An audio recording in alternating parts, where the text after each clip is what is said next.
All right. All right, Dave. Well, thank you so much to begin with for sitting down with us. It is November 24th, 2020, and we're just really grateful that you're willing to talk to us about your involvement and knowledge of this really wonderful program, which becomes the Machen Florida Opportunity Scholars Program. Can you take us back to maybe kind of the beginning, though, like what it was before it was MFOS, the rationale, kind of like your ideas about the program and its goals?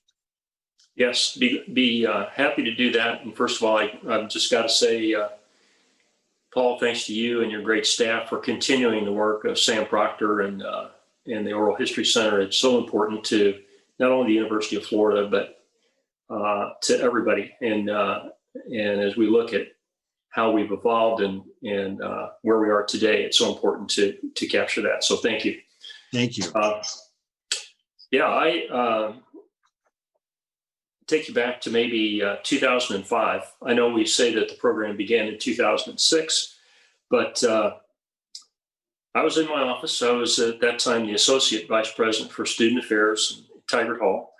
And my boss, the Vice President for Student Affairs, was Dr. Patricia Tejas. And Patricia was a great leader.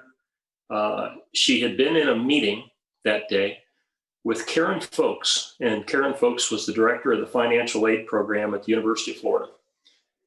It was kind of their normal weekly meeting. Well, the door bursts open and they come in my office and they're all excited, and both of them are talking at the same time because they've got this thing and they said, "You've got to help us. How are we going? We need to figure out how to do this." But here's the concept. And the concept was that they had read about some other programs. And I really believe Karen Folks, who is no longer with us, and neither is Patricia Tejas, but I believe Karen had done some research and found some other schools who had found a way to reward unbelievably talented, academically talented students, and to especially focus on the need-based portion of that for students who could not dream of attending a university, any university, let alone one of the top public universities in the country. But they were very excited, and they had heard about a program, and they wanted to see if we could put it on some kind of a platform and figure out what it would cost and how we could afford this program. So with that, it wasn't very many days later, Patricia got on President Bernie Machen's calendar and went to his office and followed up on the plan, on the idea. And to be honest with you, it would be interesting to know, see, Bernie had a similar program at the University of Utah, where he had been president for 6 years prior to coming to the University of Florida. So he was totally familiar with the concept. I'm not sure, and he will have to tell you if he believes the idea came from Karen Folks to Patricia to Bernie, or did it come from Bernie the other way and he told them to develop it. But whatever happened, it was a brilliant collision of great ideas. And at that moment, I think everybody got excited about it. And they decided that this program was going to be called the University of Florida Opportunity Scholars. Then we worked on it. We worked on the concept. President Machen said, "Look, I've got a meeting with the governor, Jeb Bush, coming up." And he said he wants to talk to me about what's going on at the University of Florida. And he said, "One thing I want to tell him about is this concept. Because I will tell you, President Machen was all in from day one. He was a great champion for this program, to the point of using his time with the governor, which, as you know, is precious. You only have so many things that you can advance. And he wanted this to be one of his primary points." Well, Jeb Bush was the governor at the time. He went to see Governor Bush, and in that meeting, I guess Jeb Bush got excited about the program. And he said, at least Bernie relayed to us, that Jeb Bush goes, wait a minute, University of Florida Opportunity Scholars Program, I think maybe that's the Florida Opportunity Scholars Program. And he wanted to make it a statewide program, and he did kind of cut to the chase. He did, Governor Bush did create a matching fund for this program, which really enabled us to get it off the ground. This is a pretty expensive concept. The program that President Machen had in Utah was different. It was much smaller. My colleagues around the country, I found out later, who have similar programs, most do not, but the ones that do really are a fraction of this program at the University of Florida. And partially that early matching fund was really key in helping us get the funding established, and when we were trying to search for money to figure out how to do this. So that kind of leads us to 2006, and the program was launched. Great support, really, from the president's office immediately, and he got the University of Florida Foundation. Tom Mitchell, vice president for development at the time, became an integral part of immediately thinking about how we were going to approach our alums and foundations and other funding sources in order to be able to fund the program. So all of that began rather quickly.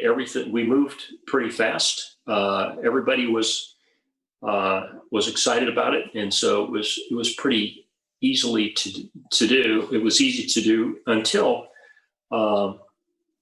the first year. Talking about funding a little bit, the first year, it was clear that President Machen wanted this to be important to everybody at the University of Florida. And there was some discussion, should this program belong to the College of Liberal Arts and Science? Should it be, it was primarily an undergraduate program, so where does that reside? And how do you get the fundraisers who work for the college deans to make this a priority? Because President Machen quickly found out if you make it a priority to the dean, it becomes a priority to the fundraiser, and things happen. So I don't know if he told you this or not, but President Machen made sure that in the evaluation of each academic dean, a portion of it was, how are they doing raising funds for this very important program? And when that happened, it changed things internally to us. So now we have the matching fund, and now we have each of the deans who are engaged, because this is part of their evaluation and the success of their program. And everyone got interested in this program. Then they started to understand more about the concept. So, to be able to impact the lives of not only the students, but to be impactful in the lives of the community, their siblings, whole neighborhoods who may have never had a student who went to college or university, let alone graduate. And so the beginning of this program was, it was unknown, but we were able to reach out and talk to different school administrators and high school counselors and college nights, and start to talk about the program. So I will tell you that today it sort of works the same way. And it always begins with a great teacher or a great counselor, high school counselor out there, who has recognized an exceptional student who is coming from an economic background that would never allow them to go to school, but has recognized the value of the student and the incredible mind that may end up never having an opportunity to do the things that we're talking about. They bring the student in, they have a conversation with them and say, look, you need to apply to the University of Florida. Well, I've heard this from so many of the Machen Florida Opportunity Scholars themselves. And they said this is exactly what happened to them. And they almost to a person said, I'm not going to do that. I'm going to go to a technical school, or I'm going to go straight to work, or I already have a job and I'm working locally in some business and as a part-time worker, and I'm probably going to go full-time and I have to have money. Some of these students, as you probably have heard, were homeless. Some of them had no family. Some of them lived in a series of houses that other people lived with, friends or relatives that were aunts or uncles, or moved around a lot, or just virtually were on their own. Some of them were not quite that desperate, but many were. And despite that, they are such academically gifted people that didn't impact their high school career or the potential that those teachers and counselors saw. So at this point, the counselor says, I understand, but just, kind of humor me and fill this paper out, and we're gonna apply to the University of Florida. Well, they do. They are not identified as a Machen Florida Opportunity Scholar applicant. They are identified as an applicant to be in the freshman class of that year. The letter comes, and they are accepted to the University of Florida. Big deal. I don't have money to go anywhere. So how am I ever going to go to Gainesville, Florida? And how am I going to be able to afford this opportunity? Well, now the second selection happens in the blind.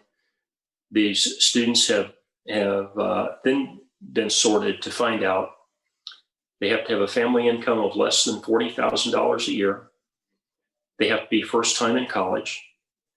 And the truth is that family income, I think the year I left was not 40,000 for the incoming 300 students in that Machen Florida Opportunity cohort. It was actually $18,500 as a family annual income. And sometimes, they're not the only sibling in the family most of the time.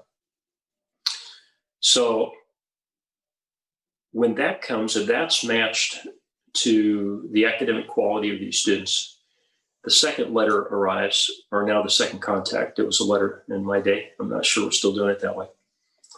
And the second letter comes, which says you have been selected as a Florida Opportunity Scholar, and then later a Machen Florida Opportunity Scholar. And it identifies that you are not only accepted, but that this scholarship will pay for your tuition, your fees, your housing, your transportation. It will give you a stipend as a living stipend, so you don't have to work part-time if you need to adjust to this college environment. That normally triggers a phone call from somebody else in the family to say, am I reading this correctly?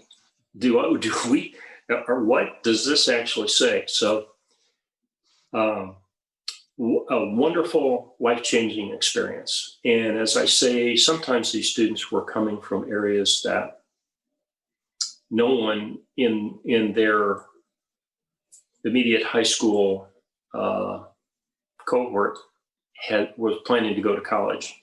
This changes the trajectory of not only that student, but of a family, an extended family, and sometimes an entire community. So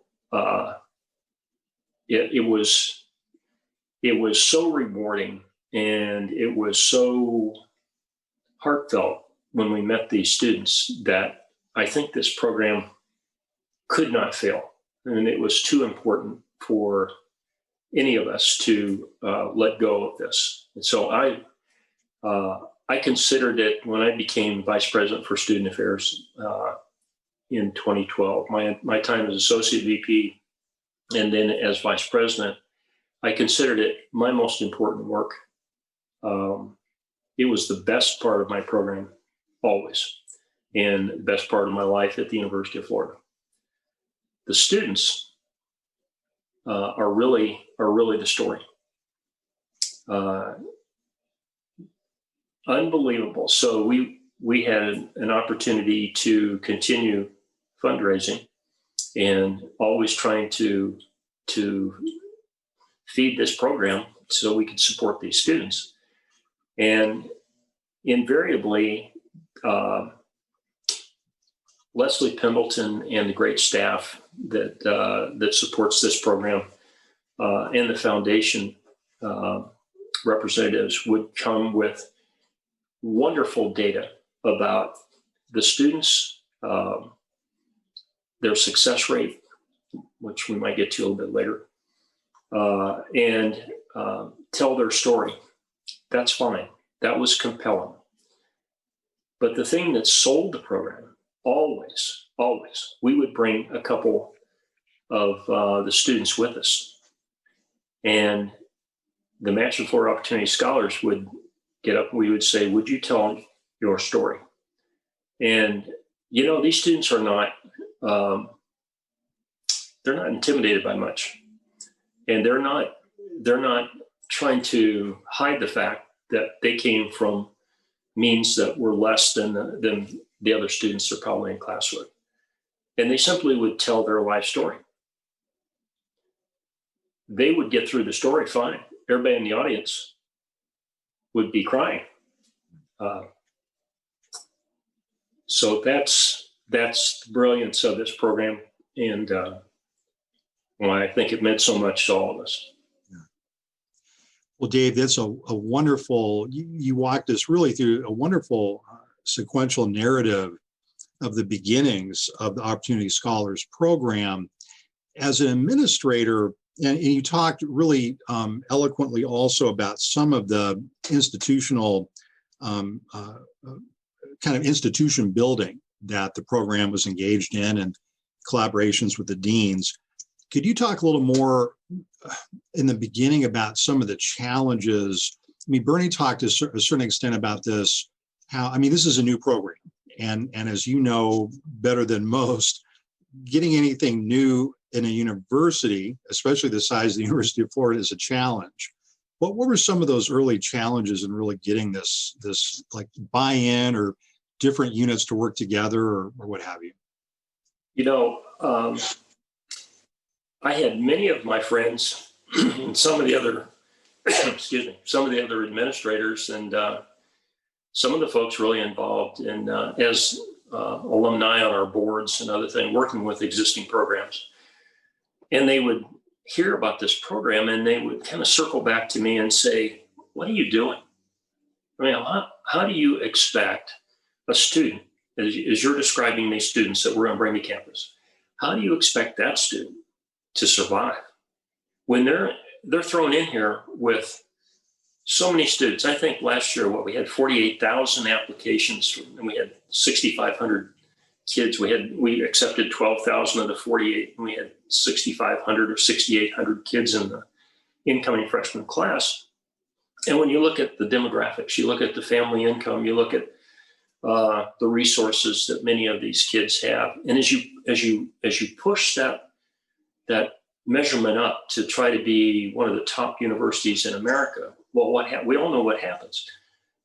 People who are more affluent, who can afford tutors, who can make sure that the right computer equipment is in place, that all of this stuff is such an advantage. So people would ask me, how are these kids who are coming from these situations that you're describing going to survive?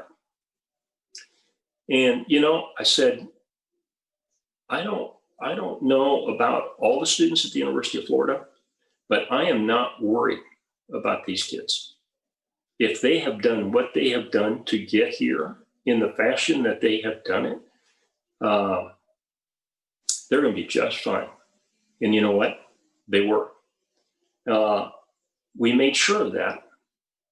The brilliant leadership of Leslie Pendleton, under the watchful eye of Mary Kay Snyder-Carradine, the assistant vice president, they put together a wonderful support program.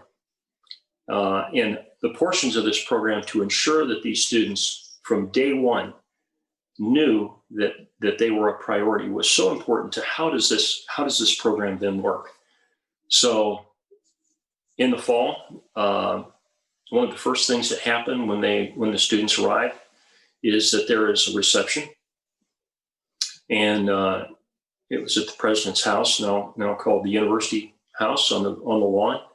All of the deans are there. The president of the university is there. They welcome these students, and it's just an eye opener that they are a priority at this university. And then throughout that, there are many other things that happen. One-on-one academic advising, financial career planning, post-graduation planning, interview skills training. We even, because a lot of these students we asked to come to fundraising events that the foundation was having across the state to help with the next peer group. And so some of them were intimidated by going to a very fancy formal dinner. And so we found that out, and we had one of the people on the alumni board who trained them into, we would have the food service set up all these dishes and plates and forks and knives out to the side, and how many glasses are out there and what do you do? And then just to make them comfortable in those environments. And then also interviewing skills, on and on and on. And this training went on in addition to tremendous academic support by Leslie Pendleton and her staff. She created a peer-to-peer mentoring program to have the upper class students who are trained in how to be a mentor then to the incoming opportunity scholars. So a lot of support and life coaches at the end, a graduation celebration before they leave. Everyone got a Machen Florida Opportunity Scholars pin. And I know that President Machen mentioned this, but I'm going to do it again. But when he shook everyone's hand, when they came across the stage at graduation, everybody wanted to shake the president's hand, to the point where President Machen had to go home and soak his hand in hot water at the end of the day because it was swollen from shaking all these hands of graduates. But when he saw that pin on the robe of those scholars, it wasn't a handshake, it was always a hug. They were proud to be who they were, and he was proud of who they were, and they felt that. So I think the supportive part of what happened here at this campus and continues today for Leslie Pendleton and her staff is really the key. If you look at other programs of this nature, if you just look at national statistics on first generation and college students and their retention rate, it's as low as 20%. Across the board. I don't know what it is today. That's what it used to be. The retention rate of the Machen Florida Opportunity Scholars at our university is greater than the percentage of incoming students in their entire cohort. So in the first year, they're retained at a higher level. Their grade point average is higher than the average. And their graduation rate is higher than the average student walking in the door who is not part of that program. That's the other part of the story. And I think people who are aspiring to have programs like this will be very interested to know how that happened. It happens by hard work every day by a staff as talented as Leslie Pendleton and her staff. Dave, have you been able to share that success with administrators at other universities or colleges? You know, you mentioned having interactions also with high schools. Have you been able to kind of be kind of a missionary of the Opportunity Scholars gospel, as it were? Yeah, interestingly enough, Paul, it's almost intimidating to. You can kind of read the audience, you know, when you're talking to them. And we had a great group that met in Washington, D.C., and it was all based on it still continues today. It's based on higher education research, student data. And I was asked to talk about this program and some other things. And when I talked about this, my peers from across the country and other vice presidents came up afterwards and said, there is no way my university can do this, because it costs how much money? At the University of Florida, we calculate that it costs about $21,000 a year to attend this university. How do you afford 300 or 350 students every year? When I left in 2016, we had 1,255 Machen Florida Opportunity Scholars on this campus. And so how do you sustain that? How do you afford that? And how can you imagine that? And so it does take a great combination. It takes a president who is going to buy into this to the point of getting all the other administrators to buy in. As you say, Paul, is a new program on campus. And how does this work? And then how is that sustained? Maybe people get excited about a new thing too. And then a couple of years down the road, it's like, are we doing this again? Yeah, we're going to do it. I hope we do it forever. But that's how it happens. And I did hear from one colleague in particular. It's another SEC school, I won't tell you. But I was actually in the audience, and he talked about a similar program that they had. And I said, I knew to the person how many people we had in our cohort at the University of Florida.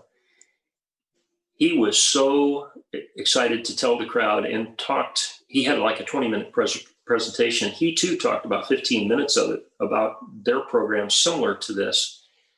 He was so proud they had finally reached 125 students total. And most people they don't know how to begin to start that.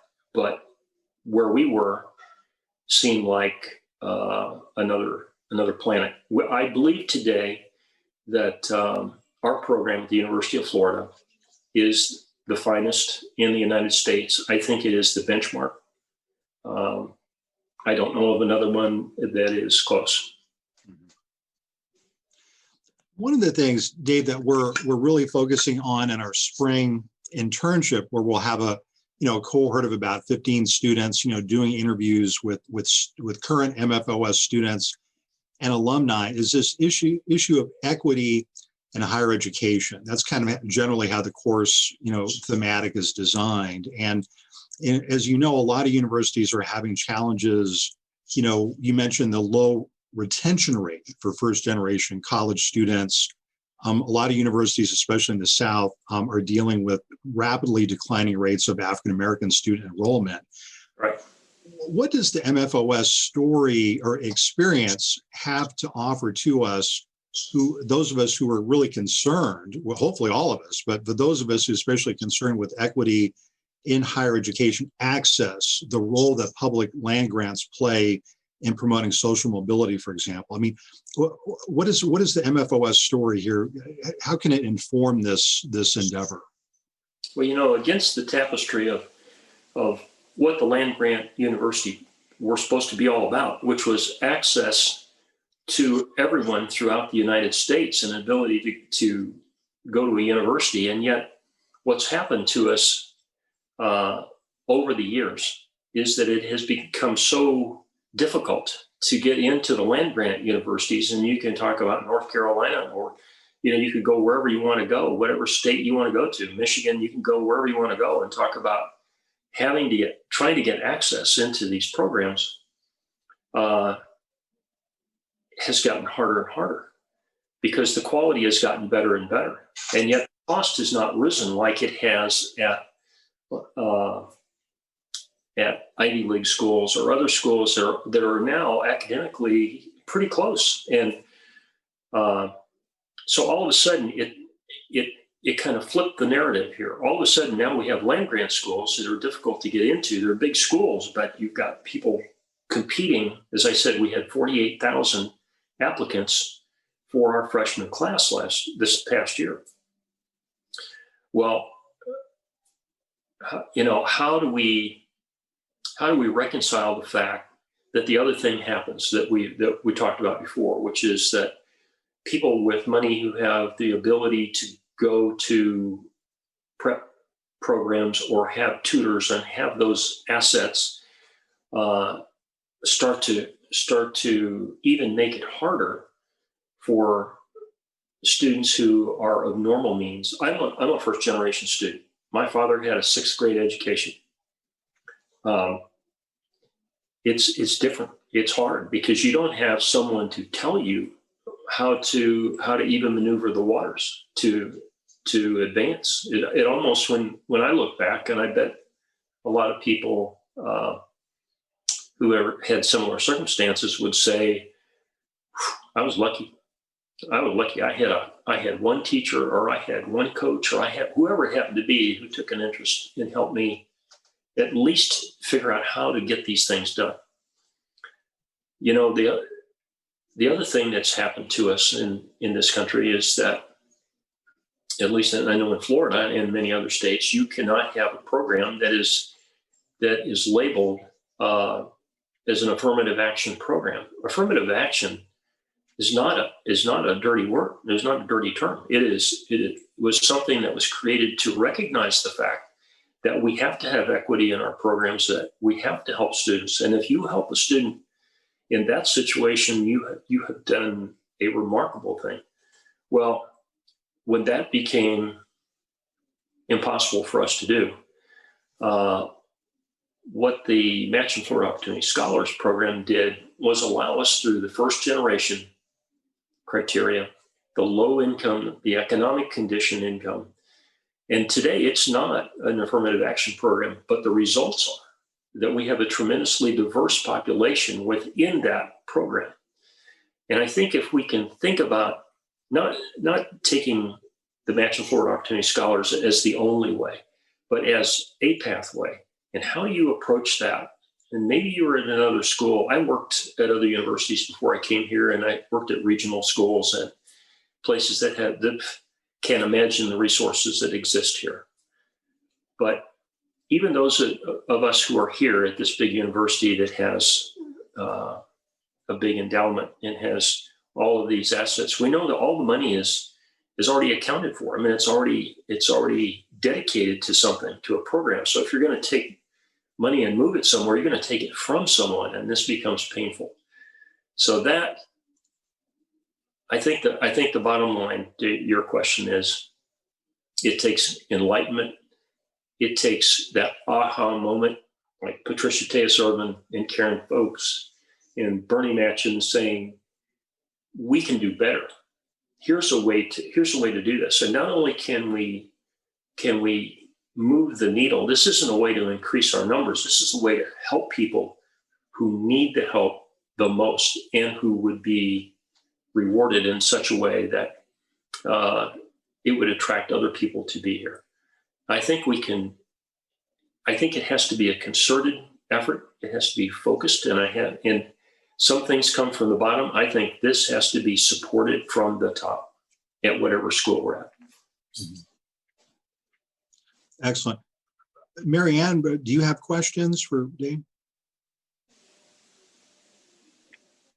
Yeah, I was just wondering if, because a lot of your project deals a lot with reimagining how exactly universities can serve different groups of people.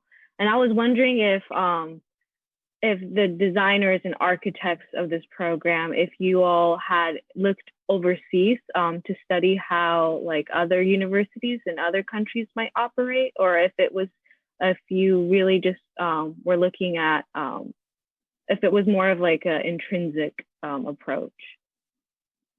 I don't know that any of us did a worldwide search on are there similar programs or things, but there are obviously things to learn everywhere, and every country and every culture has their own barriers, and I believe have their own opportunities.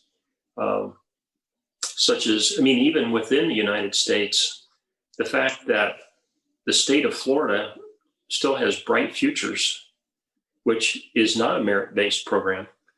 and is still, like, we'll see how we come out of this current situation, but is still being offered to students who can maintain a good grade point average in high school to attend this university.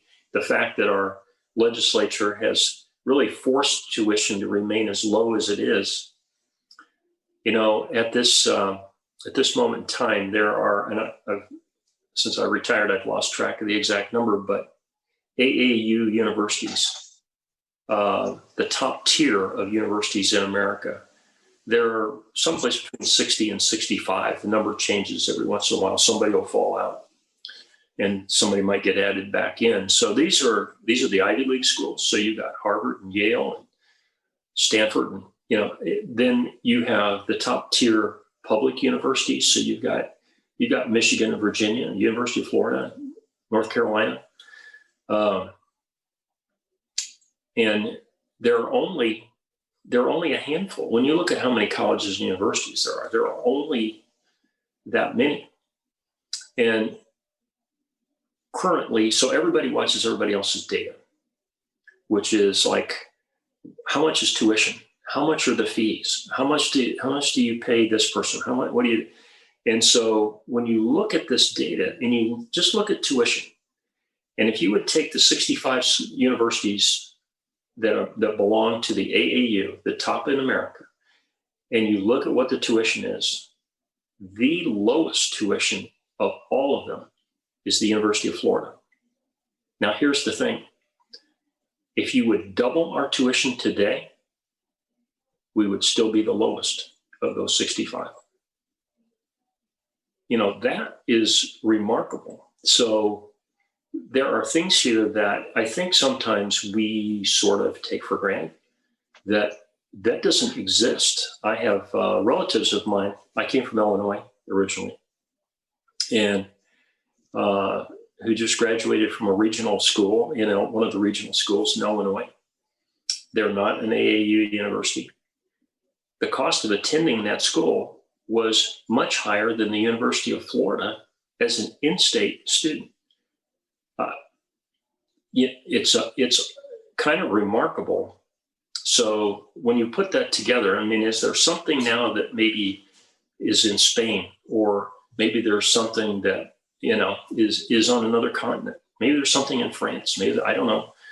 And is there something that we can learn? Absolutely. And that would be a great project for a graduate student to do some research on and work on a PhD. Anyway. So. Dave, you mentioned earlier success rates, and I wanted to see if we could talk about that. Now, were you referring to success rates as students matriculate to UF, or as they graduate, or kind of both? I was talking about as they graduate. Well, there are two things. One is the success of surviving your first year in college. So retention after the first year. Paul, in some universities, the retention rate is as low as 20% for first-time in college students. That 80% of them are not made. 8 out of 10 don't make it to the first year. We had, it was 90-some%. If we lost a student or two out of the 300, we were all over. What happened? How can we help you now? Whatever you're going to do. And so it was higher than the university norm, which the University of Florida leads the state of Florida in retention in first year retention rate. Then I skipped ahead to graduation rate, which is usually the two things that are measured. And graduation rate for our Match and Florida Opportunity Scholars is higher than the university average. So, and I think you get 5 years to determine if you graduated, because you've got engineers and you have people that need another year or do an internship or whatever. So it's not a 4-year graduation. It's usually based on, I think, 5 years, still is today. And again, highly successful in that. The University of Florida is pretty successful in that anyway. It's one of the determinants of how do you move up in that scale of top universities that we're continually measuring. But particularly, my focus was the students. I was always aware, if you're the vice president for student affairs, you're the only person at this university that has student in your title, especially as I look around the president's conference room. I mean, so it's your job, no matter who you are there to represent the student voice. And I think that's another key thing. One thing, how do you sustain this program? When Dr. Machen was thinking about retiring, he called me to his office along with a great fellow by the name of Lou Obendorf, who was at that time the chair of the Machen Florida Opportunity Scholars Leadership Council through the foundation to help raise money and support this program. Lou and I went to the president, and two things happened. I think when I mentioned that President Machen had made this important to all the deans and everybody was involved, that was important. But when everybody's involved, who's in charge? So he said, I'm getting ready to leave. President said, I'm getting ready to leave. And he said, starting to work towards that. But he said, I need to know that someone has this program, that someone loves the program and will nurture it, and that will be the parent of this program. And he said, I can't think of any other place. I've thought about this a long time. And he said, it has to be the Vice President for Student Affairs office. So that is still true today. It gave it home base. And so Dr. Leslie Pendleton and Dr. Mary Kay Schneider-Carradine and their staff worked directly out of our offices. I never really let that program leave my office complex because I wanted to make sure that sometimes when things drift away and other things get priority, they can get forgotten. And I think it's important that we never do that. So I really think it was important that Bernie did that he set up the structure that enables us to continue this today, to have one department, one office at the university that is focused on this program and believes it's the most important program we have at the university. So that was exceptional. Also in the meeting, which is tell you a little something about Lou Obendorf. He goes, "That's great, Bernie. We need more staff. So what are you going to do?" And so, and Lou's a very forceful guy. So he actually pointed that out, and Bernie accepted it and allowed us to expand the staff. So by one, so Leslie and one. And so today I believe we've expanded a little farther than that, which is great. Yeah. A few wrap up questions, Dave. I know I don't want to take up too much more of your time, and just grateful for just I'm learning so much about the program. One of the things that you touched upon earlier was in terms of how to sustain this program and really how to grow it. It turns out that if I understand correctly, one of the most important kind of tools, I hate to use the language, but I'll just, one of the most important tools to sustain it has been student testimonials. Yeah. Can you talk about a little more about that?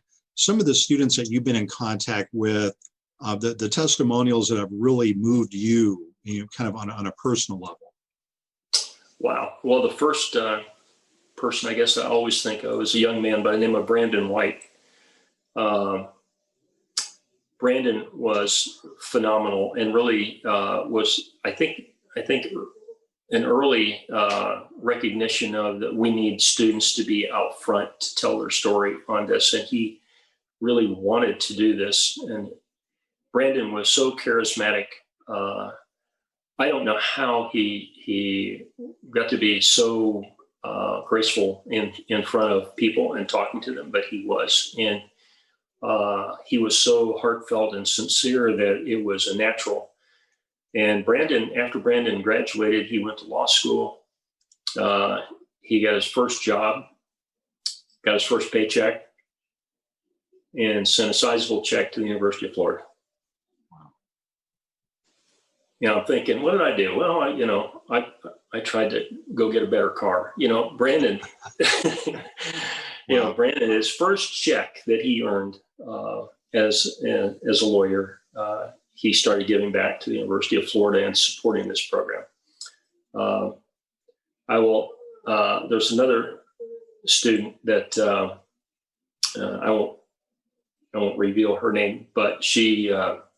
We had an opportunity to make a pitch to a foundation. And foundations are established to give money to, that's what they do. They give away funds to worthy causes. And we had found a foundation that existed in South Florida, but it had no relationship whatsoever to the Machen Florida Opportunity Scholars Program. But we had a great fundraiser. Staff member on the foundation staff who was assigned to that area. And she kept going by and knocking on the door. So I see you're a foundation. And I work for the University of Florida and we should talk. And they were like, we're not interested. We've heard your story. This isn't what we're focused on. We give our money for the following things, and this isn't part of what we do. She was relentless. Finally, they said, okay, if you want to come, we're going to have a board meeting.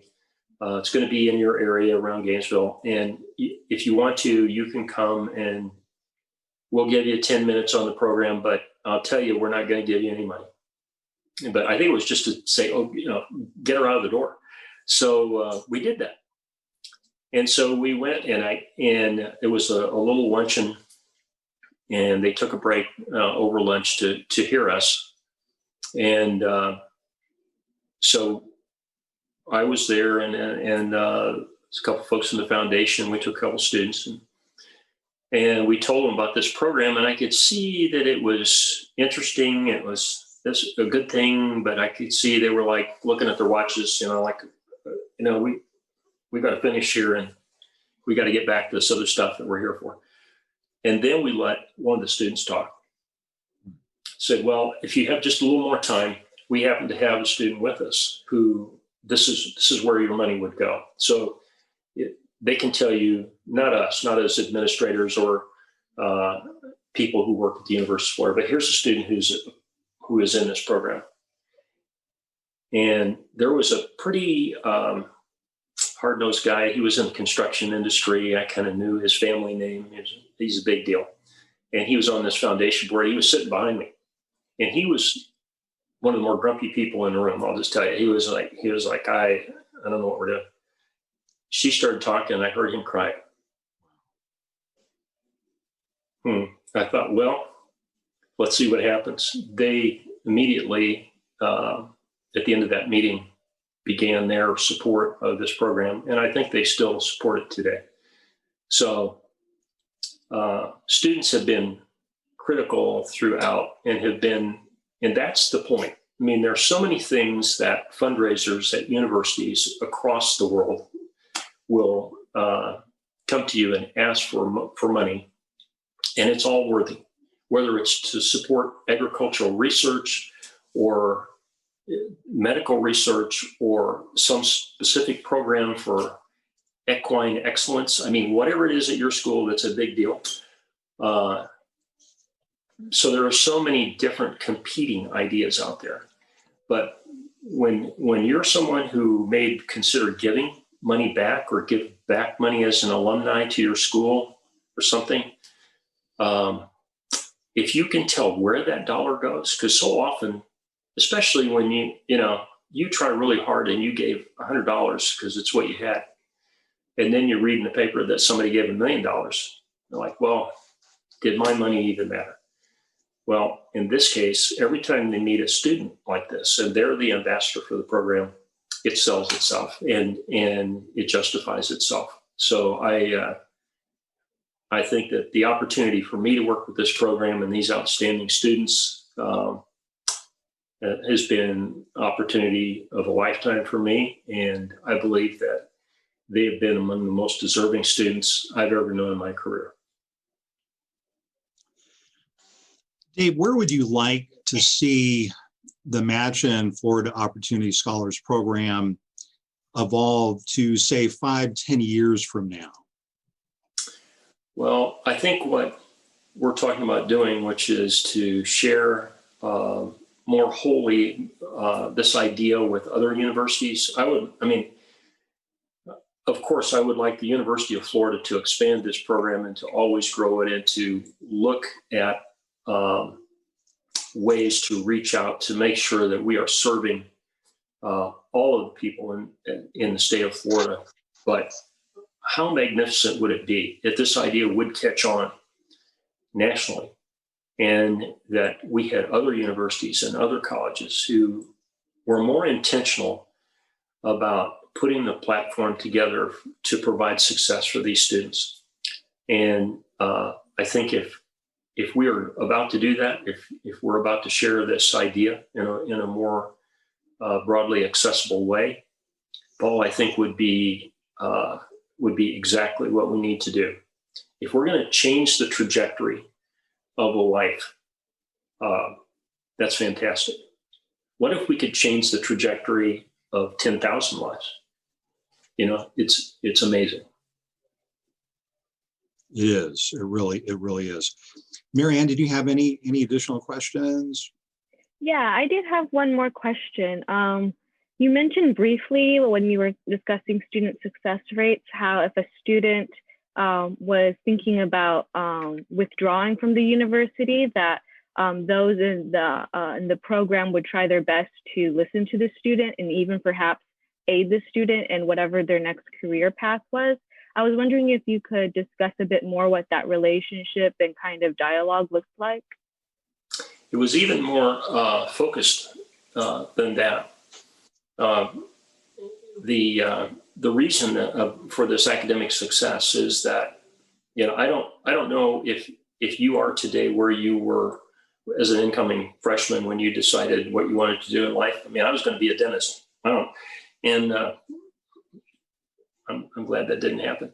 But that's what I thought I wanted to do. And so when I had to sort this out myself. So by the time I got through freshman year, I was lost in what I really wanted to do, where my interest was. I was having a difficult time doing the coursework because I didn't love it. It was not what I wanted to do, but I had to discover all that myself. What we did with this program was much more intentional. So if you were an opportunity scholar, you would immediately have an appointment to talk, to come into the office, talk to Leslie Pendleton and one of her staff. You had to bring your academic schedule with you, talk about each class, what's going to happen, and then you had to come back. And then this follow-up. So you can see, we're talking about 300 to 350 new students, and then you got the second year students. You got 650 students who are still sorting it out, and then it kind of trickles off a little bit. But you still have some juniors and seniors that go, I don't know what I'm doing. But in that beginning period of time, especially those first 2 years, pull the students in and say, okay, how did you do? And invariably, students will always tell you about the class they're doing well in. Hey, I have creative writing and I got straight A's in that thing and I love it. How's this math class going? Well, I didn't. Well, have you had an exam? Yeah. How did we do? Okay. So are we going to hang on to that class until you go pass, fail, and then you're going to end up with a D or maybe worse? Or are we going to make this change right now? Give you time to think about it. If you want to retake this class next semester, retake it. But right now, let's get you into something that you can attain the hours that you need, maintain your grade point average, and move past this. And then the Career Resource Center isn't just for students when they decide to go out in the world to work, but they can do a lot of work with students on career path. What's their ability? What's their talent? Where are they driven? Where do they see themselves? What environment do they think they would like to work? And so we used all the assets we had at the university, but it was really, and is today, hands-on, many follow-ups to touch base with that student so they don't go completely off the path. Maybe they're a little off the middle of the path. I wish there was a way to do that with every student at this university, because I think it would help so many more students.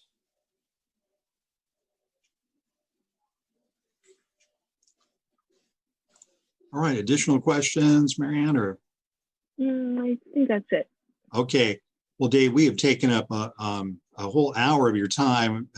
We're very grateful.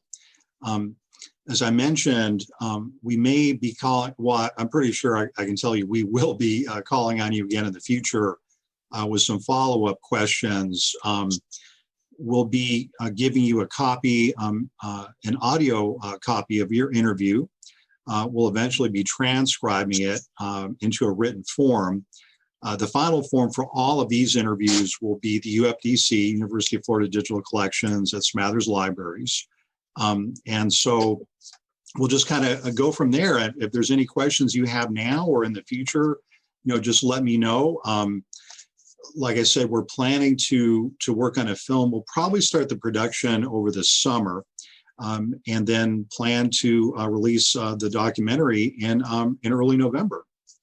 Oh, that's great. One thing, Paul, I would like to mention is that we kind of talked through the period of time where President Machen retired, and then the program was named for he and Chris Machen, who was a wonderful supporter all of her time here at the university of this program as well. And that opportunity was presented by alumni who donated funds in order for that program to be named for the Machens. A wonderful, wonderful tribute. And then I think it should not be lost that President Ken Fox, when he came in, we met early. We talked about this program. He said, I'm all about it. He came to the foundation board. He has been supportive of this program. And so it continues today. And I think that's the success of the University of Florida. We are going to be interviewing Chris Machen, who's actually our neighbor. Chris and Bernie live just down the street from my wife and I. My wife knows Chris, and Chris will walk her dog, and Sheila and her will talk, and everything. It's really cool. Hey, I know one question, if you don't mind me keeping for a few more minutes, Dave. Sure. Listening to your narrative, it's just really exciting. I'm a first-gen student too, military background. I wonder if you could talk, did your time in the military and your military background impact your kind of relationship and your ideas about equity in higher education? I hope so. And I hope it worked the other way too. I had shortly after 9/11, I found myself in Afghanistan. I was on the ground by December of 2001, so 3 months after. And Paul, most of 80% of my guys were Green Beret. And there weren't very many of us at that time. But my job was to help Afghanistan reemerge as a nation, and to be hopefully free of a land where terrorists could take root. But my whole team was awarded the Army Humanitarian Medal for our work, and it was civil affairs work in which we did everything. We dug wells, we worked with local populations, we desilted fields so people could plant crops, we helped build clinics. And I think I was selected to do that as a reservist, as someone who did not have a civil affairs background. And I think, but I had stayed very close to U.S. Army Central Command and was very much part of their planning. So I was kind of in both worlds while I was at the University of Florida. So I've been asked that question both ways. I've had two historians talk to me from the Army side saying, why you? And I said, I didn't pick me. I don't know. But I do know for sure that one of the reasons I was selected to go do that was because of my role at the University of Florida. And they felt like they didn't need they didn't need a traditional role of what that might mean. They needed someone to come in who could figure out ways to help people who were really in trouble and really needed help.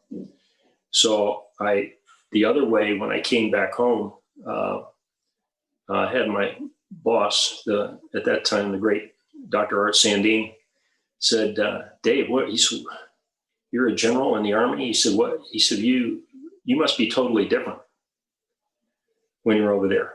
And I said, no, I think I'm exactly the same. So I really think, Paul, I would say the organizational structure, some of the strategic thinking ideas that the Army afforded me the opportunity to learn helped me in my role at the University of Florida. And I think vice versa. I think my focus on people, on teams, on helping the world be a little better, I think that's the part that I brought to the Army at that time.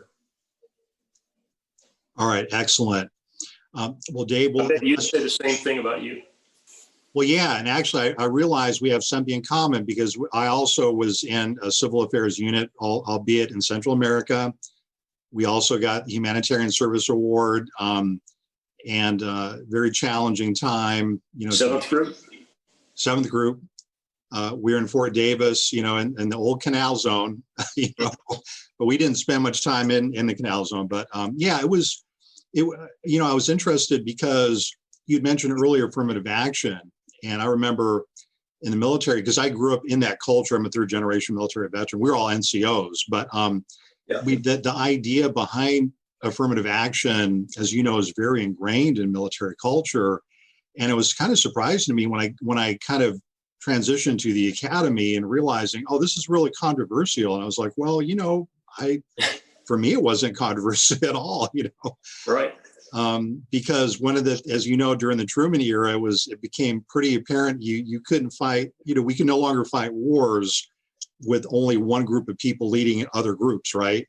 Right. You had to open up those merit structures. Right. So. Yeah, you bet. And I would say Afghanistan was kind of PhD level for me because you had, it was so tribal and so ethnically divided. It was not really a country. In my imagination.